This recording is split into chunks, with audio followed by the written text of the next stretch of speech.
Thank you, and thank you for this presentation. I appreciate the list and the limited funding. I do need to put another project on the radar, though, however, since, there's only one pool in the entire Central City at Southside Park, and it is unfortunately unable to reopen due to repairs needed. So I'd love to see if there's any opportunity. We're trying hard to free up money from other sources as well to see if that can make it onto the list, if not this year, then in the near future.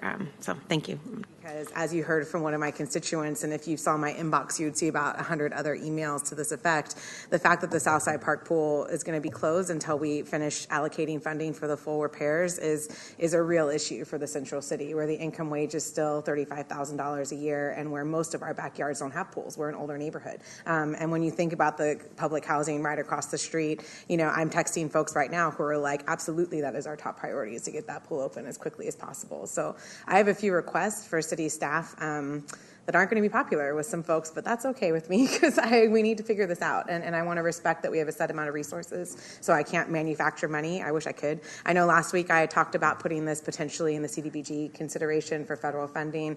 I'd also like to ask staff to consider moving the Fremont Park bathroom renovation and the shed demolition items to the Southside Park pool repair fund. That would be just about $500,000. And then it breaks my heart to do this, but I have talked to one of the resident leaders who has concurred with this idea.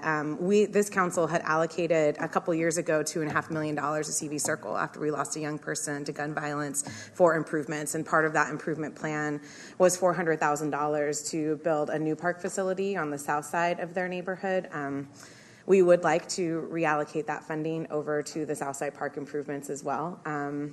And then there was an additional $100,000 that we'd allocated for community events. We don't want to allocate all of that. We'd still like to keep some of that for community events. My office is committing to fundraise or pay for the stuff we'd committed to with that $100K, but we'd also like to put some of that $100K into the park fund as well. So by my math, that should be just over $1 million that we will have of new money towards the Southside Park pool repairs, and a commitment I know from my office and the Southside Park Neighborhood Association to explore gifts to share accounts and whatever we can do to help fundraise for the additional gap so we can get that pool reopened as quickly as possible. I think most of your districts have at least one pool that's open this summer.